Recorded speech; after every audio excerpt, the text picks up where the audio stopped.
The Lord be with you. Good day, everyone. Today is 6th Sunday of Easter, and our gospel will be coming from St. John chapter 14, verses 23 to 29.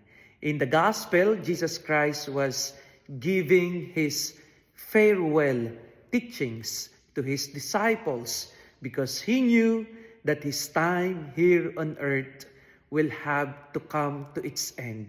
He will be coming back to the Father. And he had 3 reminders to his apostles. First, he said, "Love one another as I have loved you." Second, he said, "Receive my peace. The peace that I'm giving you is not the kind of peace that the world will give you."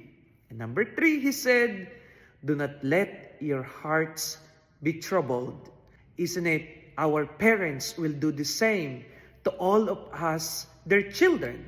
Before they will leave this earth, they will be happy to know that their children will be loving each other, that they will be living in peace, that their hearts will not be in trouble, so that they will arrange everything before they pass from this world.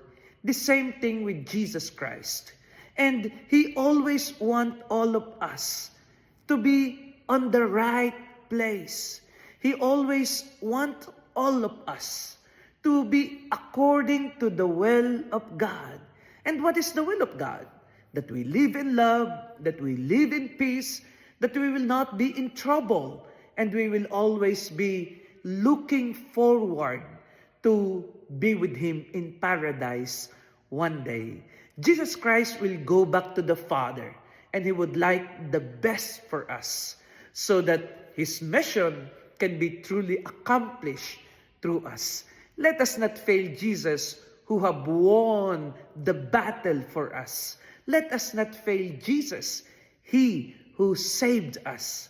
Let us not fail Jesus, He who wanted all of us to be together, to live in one, to live in love, according to the plan of God.